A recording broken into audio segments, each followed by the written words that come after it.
Ici Mario Massicotte qui vous accueille à cet enregistrement de cette capsule vidéo dans la série Code Zoé. Nous sommes dans une série dont le titre est très simple, juste deux mots, autrefois et maintenant. Nous sommes en train d'étudier ensemble ce que la Bible nous dit à notre sujet autrefois, c'est-à-dire avant que nous soyons sauvés, et ce que nous avons comme privilège et bénéfice maintenant que nous sommes sauvés, que nous avons accepté le Seigneur Jésus-Christ dans notre vie. Et on a pris pour texte ce passage-là dans l'Épître de Paul aux Éphésiens qui dit « Souvenez-vous en ce temps-là, donc souvenez-vous avant d'être sauvés qui vous étiez. » Et nous avons appris qu'avant d'être sauvés, premièrement, nous étions sans Christ. Deuxièmement, nous avons appris que nous n'avions pas vraiment d'espérance pour la vie éternelle. On connaissait très peu ces choses-là, même pas du tout, et on n'avait aucune espérance solide pour le futur, pour l'au-delà. Troisièmement, nous étions étrangers aux alliances de Dieu. Nous n'étions même pas au courant que Dieu avait fait des alliances, et surtout la grande alliance, l'alliance de sang en Jésus-Christ, par laquelle nous sommes réconciliés avec Dieu et au travers laquelle Dieu nous a fait des promesses qu'il ne peut pas briser, qu'il ne peut pas délaisser ou abandonner parce qu'il s'est engagé en alliance avec chacun d'entre nous qui sommes sauvés parce que nous sommes en Jésus-Christ. Aujourd'hui, nous voulons voir une quatrième chose mentionnée dans ce passage-là, alors que l'apôtre Paul dit aux Éphésiens, « Souvenez-vous, autrefois, vous étiez privés du droit de cité en Israël. » Certaines versions disent que vous étiez privés du Commonwealth d'Israël. Commonwealth, c'est un ensemble de gens qui profitent des bénéfices et profitent de la force, mettons, de cette communauté-là, de ce Commonwealth-là. Et la Bible dit, souvenez-vous qu'autrefois, vous étiez étrangers au Commonwealth d'Israël.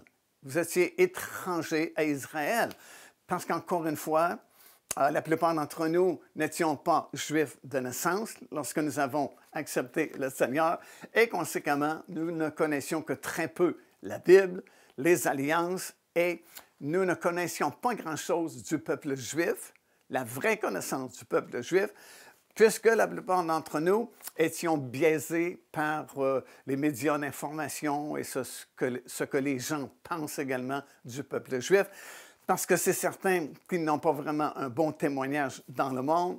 Ils sont continuellement persécutés parce que, bien sûr, ils ont été les récepteurs, si vous voulez, des oracles de Dieu. C'est à eux, au tout début, que Dieu a confié ses oracles, sa parole, ses commandements. Et la connaissance de Dieu est venue au travers ce peuple-là que Dieu avait choisi, pas parce qu'il était meilleur qu'un autre peuple, mais il fallait bien que Dieu choisisse un homme au tout début par lequel il formerait un peuple afin de préparer un jour la venue du Seigneur Jésus-Christ dans le monde.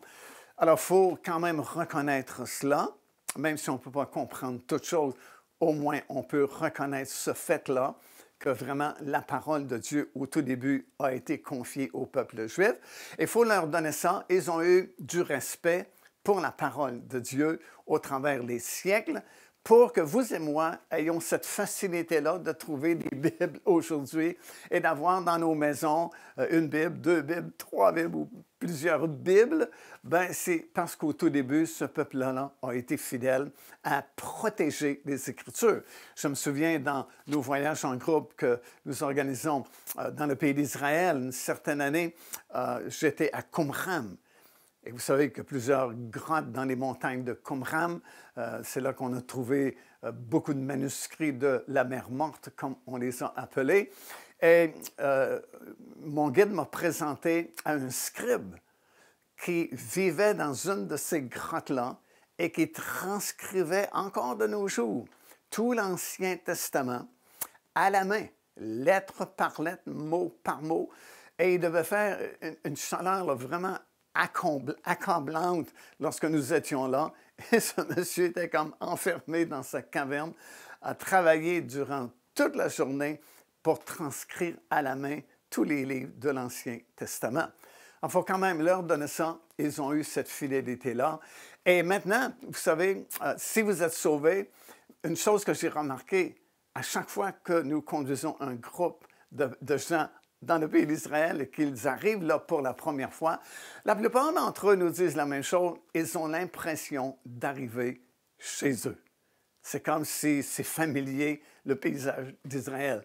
Bien sûr, parce que nous l'avons lu souvent dans les Écritures, dans la parole de Dieu, mais quand même, il y a comme un sentiment d'appartenance lorsque nous foulons le sol de la Terre sainte d'Israël, parce que la Bible me dit ici que maintenant, j'appartiens à la communauté d'Israël, au Commonwealth d'Israël.